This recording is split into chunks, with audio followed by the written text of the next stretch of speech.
Carolina Panthers are preparing to travel to New York to take on the Jets as we get days and hours closer to that happening. We're here to get you caught up on all the latest news heading into the weekend. Let's go. Brace yourself for the ultimate Carolina Panthers experience. Welcome to Two Growls, One Roar, the podcast that hits harder than a Luke Kuechly tackle. We're diving deep into the heart of Panther Nation, bringing you unrivaled passion, insider takes, and pure gridiron fire. From Wilmington to the cosmos, this is your home for the fiercest football talk east or west of Charlotte. Welcome in, folks, to another edition of the Two Growls, One Roar podcast. We are taking full advantage of the bye week for our oldest son's high school team, so no JV, no varsity this week.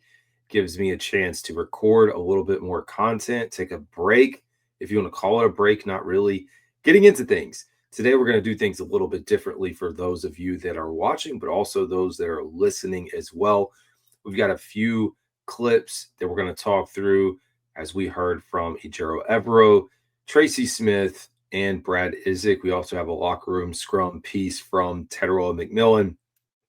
Clear focus here today is the Carolina Panthers are on a mission. I talked about this earlier in the week, that this is not a trap game for the Carolina Panthers. This is an opportunity for them to prove that they are legit. Although we know the Jets are a winless football team, you got to go up and you have to win games like this. Getting to 4 wins, having a winning record, all the things that we talked about. There's no small victories. You don't win a Super Bowl after 7 games. But my gosh, if you're a Panthers fan or if you're just a Panther playing for the team, getting to that moment compared to where we've been in years past has to feel like a pretty big milestone. And then you look to build off of it. We talk about Buffalo. We talk about Green Bay. You want to split that. If you win both, that's great. That's actually fantastic. But at least split that. Take care of the Saints. Don't forget Falcons right around the corner as well. Really good opportunity, like we said, for this Carolina Panthers team to be in the hunt. That's what we wanted, for this team to be in the hunt, to have an opportunity to make the playoffs. You get into the playoffs, and then you never know what is going to happen. Now, before we get into some of the clips, I will highlight the fact that we did not get to pull in Evero's clips. So I go to Panthers.com to pull down the video so that I can create these things for you guys. His clip was on there. I know he was on YouTube and on X. That's where I listened to him. But I will highlight a few things that he spoke about today. Really, the defensive philosophy of wanting to stop the run. That is the mentality that this team has. That's what has helped him, getting all the guys to the football, all 11 attacking, getting that production from the secondary, a Mike Jackson, a J.C. Horn, a Shaw Smith-Wade, whoever is there. We know about Trayvon Merrick playing in the box. We've also heard the success with Roseboom, no longer calling the plays, but still being there to support. Trevin Wallace taking over that, how it's freed some things up. We also know from Ejiro Evero today, talking through the fact that multiple guys call the plays throughout practice, given the green dot just in case something comes up. So we have that working for us. But it's a prime opportunity. You got to be able to control Justin Fields. He has not thrown an interception this year. We talked about that. But being able to contain him and slow down the run game of Hall, big pieces to how successful the Carolina Panthers are going to be on Sunday. We know the lack of a pass rush is a thing. It is very true. Panthers cannot generate a pass rush. Well, good thing the New York Jets are giving up quite a bit of pressure. So 2 worlds collide. One of them could have come out on the other side looking better. We hope, for the sake of us as fans, that it's the Carolina Panthers. We talked about the absence of Pat Jones earlier this week as well, what that's going to mean for the Carolina Panthers as Nick Scorton, Princely Umed-Mielen try to fill in. I know there's probably going to be a lot of rumor swirling around the trade deadline. To be honest, there are not as many players available as teams have needs. So I don't know that the Panthers are going to stick their hand up or stick their neck out, so to speak, and try to find something as it pertains to outside linebackers. They have the money to spend, got a decent amount of capital. But if I'm them and I'm Dan Morgan, unless you're getting a piece that can be here for multiple years, I don't know that a 1-year rental on a guy who has an expiring contract, i.e. Hendrickson makes a lot of sense for the Panthers and where they sit today. So that was the defensive roundup that we got to hear from Ejiro Evero. Well, now, before we get into the offensive side of the ball, we'll take some time to talk a little bit about Tracy Smith. This guy is funny. I don't know how many people listen to him. He's quirky. Not that many people care about special teams, but the attention to detail that he brings to that job, the insight that he shares, just the difference in the returners that you have back there, i.e., guys that are there just to catch the ball, a Hunter Renfrow type situation, a guy that's not going to necessarily return. He doesn't want to label those guys as that, but admits when you put a guy back there that really is there just to catch the ball so you don't lose yardage and you get the ball where it is, the teams on the other side have an opportunity to rush. So they're going to put a few more guys in there to try to create pressure, or on the flip side, have the be able to maintain it. And so it's one of those tidbits of information that he likes to share. He always likes to talk about the weather, the field conditions, the wind, whatever is going on. It's insightful, but what we're going to hear him talk about is one of the keys to the game this Sunday for the Panthers, and that's stopping or being able to stop the punt return for the New York Jets. We know that that has been a weakness for the Carolina Panthers, primarily against the New England Patriots. Panthers have to find a way to contain it. Let's go ahead and run that clip. Try to peek through the whole catalog before you pick out your Christmas present. The Jets have had a ton of returners this year, and they've had success with each one of them. So they've had 8 or 9 kickoff returners that have all had success. They've had 4 punt returners. They haven't declared necessarily who's up for this game in particular, so we kind of have to coach off of the blocking schemes so far and kind of learn the different attributes of the different possible returners as we get there, so that when we get to the game and figure out who it's actually going to be, we're ready for that particular person. Carolina Panthers with their hands full this week. One of the areas we know Jalen Coker hopefully back in once the dust settles.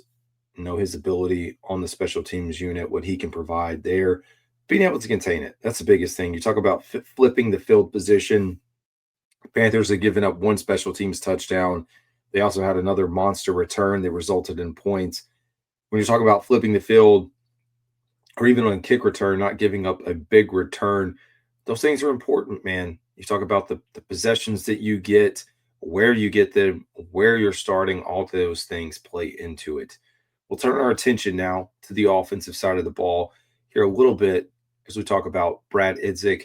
Clip number 1 that we're going to play from you is just his thoughts around the performance that we've seen with Rico Dowdle, really crediting the offensive line for the success over the past 2 weeks. Guys being prepared is just a testament to our coaches and a testament to our teaching style, just making sure that we're pouring into every individual in our rooms.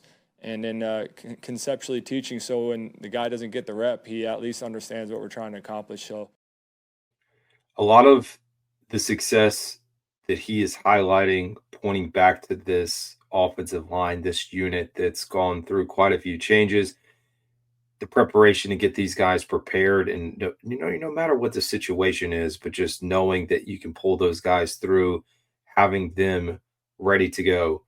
Now, speaking of having guys ready to go and pieces of the offense and where that stands, we'll play this clip here. That speed element that Jimmy's done a great job with really just it kind of expands the second level of the defense for us in both phases. I don't know what the stat is. I think it was a couple more yards per rush when Jimmy's in some sort of motion. And that's just a testament to what the defense has to honor. And that's why we love having that element in our offense. He's done a great job with it, owning it. It's a good things come to those who run. And then he was rewarded with a nice little rail route the previous game, and a little overlap coverage there, and Bryce was able to find him. So it's just a huge element to our.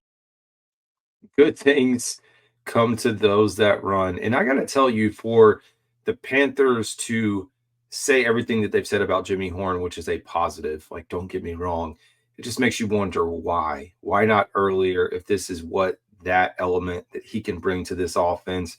It is true, because he goes on to talk about the ability to run him in motion, what you can do on that, because people have to honor it. And that does cause the defense to have to shift, which can open up lanes on the backside. And if they don't want to honor that, if they don't want to take that into account, you can turn it into the passing game, or you actually hand the ball off and see what you can do with that. But the fact that the team has been able to have more success running the ball when he is in motion, and we've seen T-Mac go in motion as well, it's a nice piece. And it's something that the Panthers have lacked when you talk about putting this wide receiver unit together, the speed, the quickness, the big catch radius with T-Mac, what XL can do. We know Jalen Coker coming back.